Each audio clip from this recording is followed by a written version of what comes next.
I feel like a lot of people, the biggest battle is themselves. Thinking you can't do it, or maybe you think you can do it, and then the next day you're thinking too much about it, and then you can't, and then it's just, you're in that constant ongoing battle with yourself. I know with me, it was definitely just looking down more on myself. You know, if with your head's in the cloud, it could be you're not attentive, and your head in the cloud could mean you're just a dreamer. It's okay to overthink. It's okay to take chances, take losses, take wins. It's just all part of it. That's what I want people to feel when they wear it. A lot of you guys have been asking on the Instagram how I achieved this shot. And so today I'm going to break it down, show you guys the little secret sauce, the little magic that goes into making these simple shots. So let's dive into this video and the lighting and break it down for you guys so you guys can know the secret sauce of how I did this. So here in the first shot, you can see we already broke the fourth wall. And that's this light over here. This is the B500 that we had kind of playing overhead. And you can see that we had it in the softbox. And it's just kind of the same thing. I talk about this a lot in a lot of my videos where we do overhead lighting, that you play with this egg crates a lot just so that the light is pretty directional and doesn't spill onto the back walls or into areas you don't want it to spill into. I just like to be in control of where my light is going. I don't want things spilling and polluting things. Sometimes I do allow that with balancing light and stuff, or if an area is too contrasty or something, but we wanted to play with mood and contrast within this simple project. So I had to keep the cyc walls pretty dark. So that's why we just kept the source small. We kept it directional. And just kind of played with that, and you can just see it's just super simple. It's just that one light, the B500. And this is actually kind of interesting. So this is kind of a side tangent of lighting, but we used the FX3, and I love these new cameras, these new small cameras. They're great. They're very simple, but they have a very digital, sharp look to them. And obviously, yes, you can grade them and make them look softer and more filmic. Yes, don't get me wrong, you can totally do that.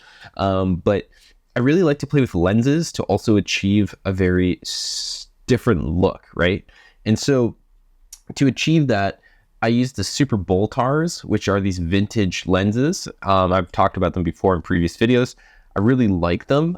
They give this beautiful little haliation around the character. And this is red haliation. It's almost like a filmic haliation. It's very interesting. And even in the highlights, it gives this like blue double reflected haliation, which is super cool. So yeah, we use that just to kind of soften it up, spice up the look a little bit more. And yeah, just to kind of give more character to the frames. Oh, okay. So this is the first time we see a new kind of scene that's outside of this white studio where we did tons of blue. So what I did was I put a lamp right here in the frame because this was my motivation of lighting. And then I put my B500 just off of camera here. I think it was just like armed up, or if it was even just hidden in this contrast back there. And I set it to 2700 Kelvins, and it just kind of backlit / far side keyed him. And it's a little bit harder, like it's not as soft. The roll off isn't as soft, but from this angle, the hardness kind of works. But it just edges him and separates him. And it even is spilling onto the couch back here just to kind of brighten that up and give some more highlights to the frame. I could have flagged it off, but I thought it was kind of like a nice addition. But yeah, I think it worked pretty naturally. It felt like this lamp was keying him, right? But it was actually the B500, because the lamp in reality doesn't have the throw or the capacity to get the exposure to this level on his face. And also, like, if you wanted to try that, if you want to make that lamp your key light and you were here, the problem would be you would have to expose to what this light is giving you on the face, which isn't a lot. And so that would brighten up your entire image and you would lose the contrast within your image. So that's why people use, more fixture, or use a fixture just to amplify your practicals within your scene. So I just wanted it to be darker, dimmer, so that's why I added a light so that I wasn't exposing for the room. Yeah, and this is actually kind of a cool camera effect here. You can see here it's kind of blurry and all that stuff. And you might think we did that in post, and you could probably do that in post. But what we did actually, which was super crazy, we had the lenses halfway on the actual mount of the camera, and I was just going in and out of the mount. I don't recommend it because it is kind of sketchy, but it gives this cool blurry in and out of focus effect, but also giving this different kind of compression feeling. And so that's how we were doing it. Just like, yeah, just kind of playing with the lens going in and out of the mount. It wasn't fully attached, and got this kind of cool effect, which was really neat. And we played with like different shutter angles and stuff like that, so that we got that kind of wispy effect. Now this is the infamous shot that everybody talks about. So this is the same thing, guys. It's just like the B500, obviously in the softbox. But the only thing different that I did was I used black fabric duvetine to basically wrap it around 360 degrees around the light, just to control the spill off of the back wall here, right? And then it kind of created this beautiful circle of light. And that's just, that's just shaping the light, right? To get shadow like this, it's just shaping the light. So using grip materials, you're using duvetine, black fabric, to shape your light, to get it into the world of what kind of shape you would like. And so we wanted this kind of spotlight look. And obviously I didn't have a spotlight, so we used what we had, and it was super simple. And we actually had just had our FX3 on a boom arm overhead. And I don't recommend it. It's kind of sketchy, but it worked. Super indie filmmaking. And then you can't, and then it's just, you're in that constant ongoing battle with your shot.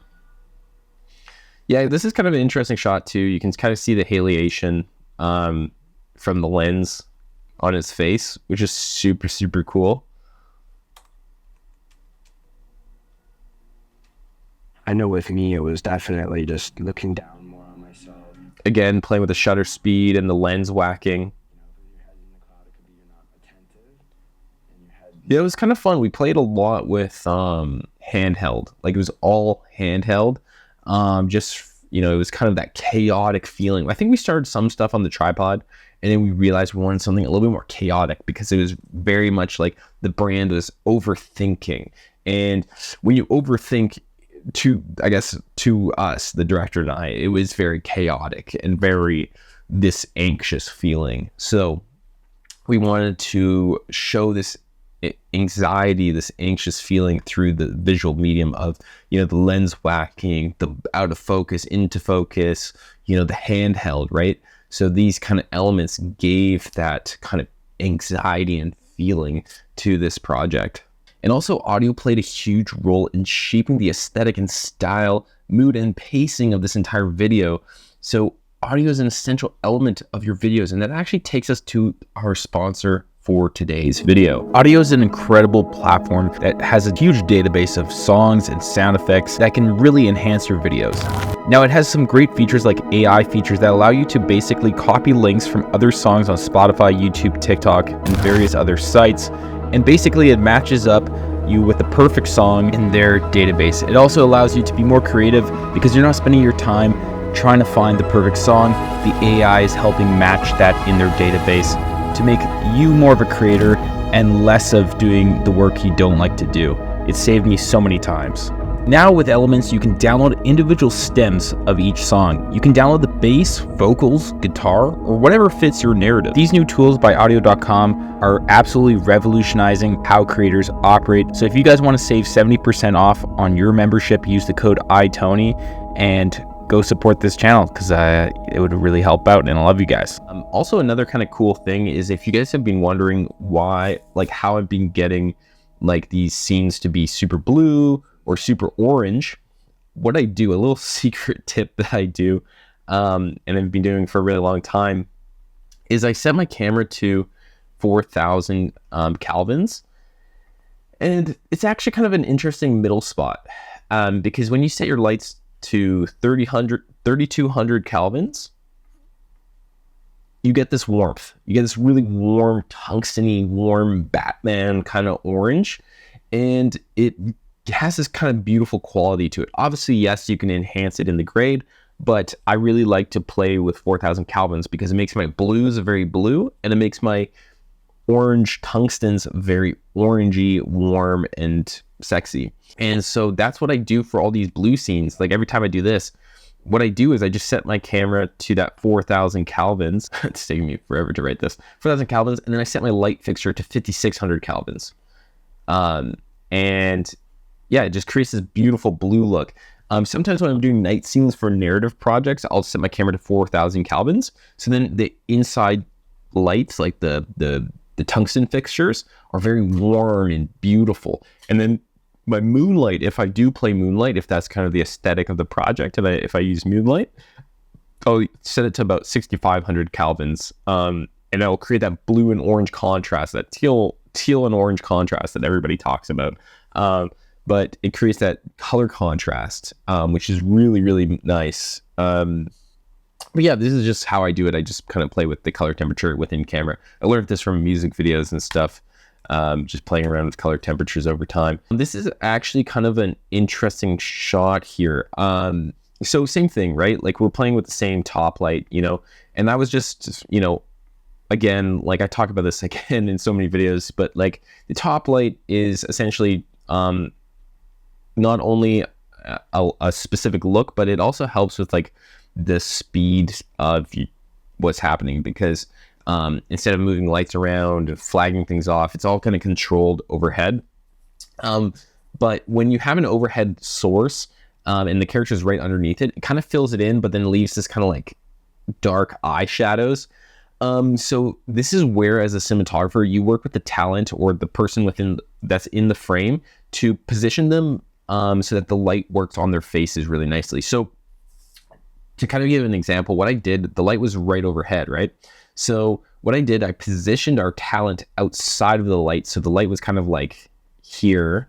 And then I got him to tilt his head a little bit to his left so that it would kind of hit him on the side instead of being super toppy and sourcey on the top. It kind of hit him on the side and kind of just gave a nice little tiny sidey wrap just to kind of shape it a little bit more in a more pleasing way for his face. Because as a cinematographer or a DP or a photographer even, you're going to notice how light affects people's faces so differently because of their facial features. Different people have different facial features, such as like, bigger nose bridges. So maybe you won't get the Rembrandt as easy, or they have deeper eye sockets. So when you do top light, their eyes are very dark.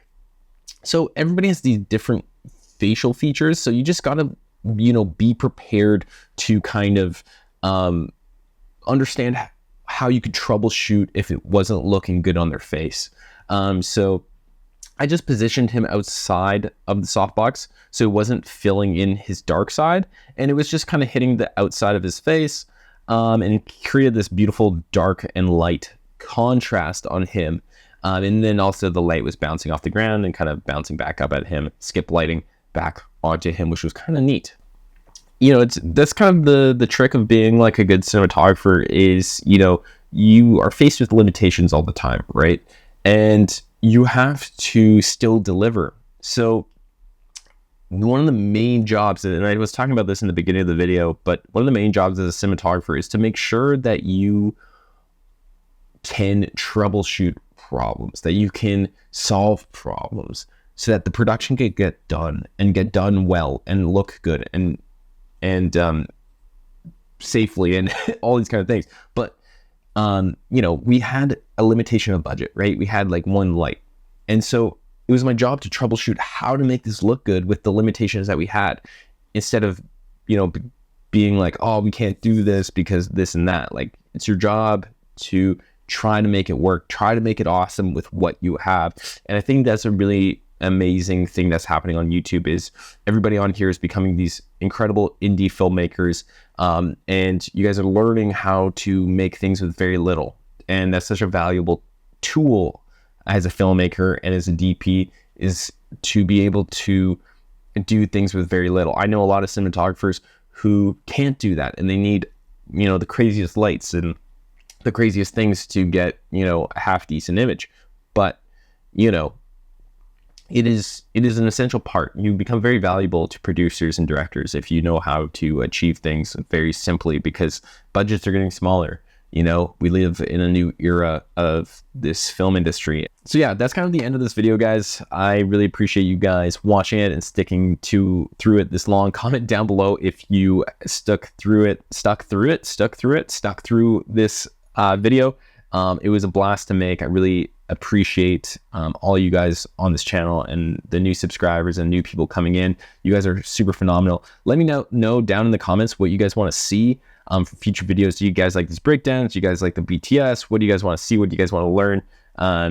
Obviously, I'm learning myself, you know, so I love documenting the behind the scenes, because when I'm learning, you guys see what I'm learning, what I'm thinking about, and what I'm trying to troubleshoot as a cinematographer. And I think that's one of the biggest things as a DP is your job is a problem solver. You're not just an artist, but you're a problem solver.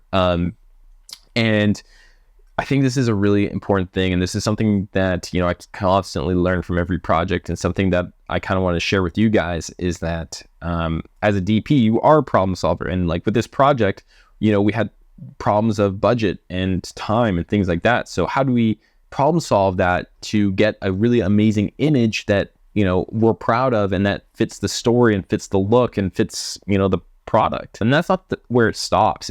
There's an immense amount of different types of problems you have to solve as a cinematographer, but you have to be able to problem solve. You have to, you know, practice this, because to get hired, you know, in the future, producers and directors want a DP who can solve problems, who can, you know, get the job done. So yeah, this is just something really important to think about if you want to be a DP in the future. Yeah, it's one of the funnest parts of the job, I'm not gonna lie, to constantly being the superhero who saves the day. But anyways, that was just a little side tangent. But if you guys like this video, give it a little thumbs up. I'd really appreciate it. And yeah, let me know what you guys think, and I'll see you guys in the next video. And also thank you Audio for sponsoring this video. It keeps this channel going. Go show some love to that company. They are phenomenal. They are keeping this channel going and helping us out with the sponsors. So I will see you guys in the next video, and stay tuned. Subscribe, like, comment if I haven't said that already a million times. And yes, I'll see you guys later.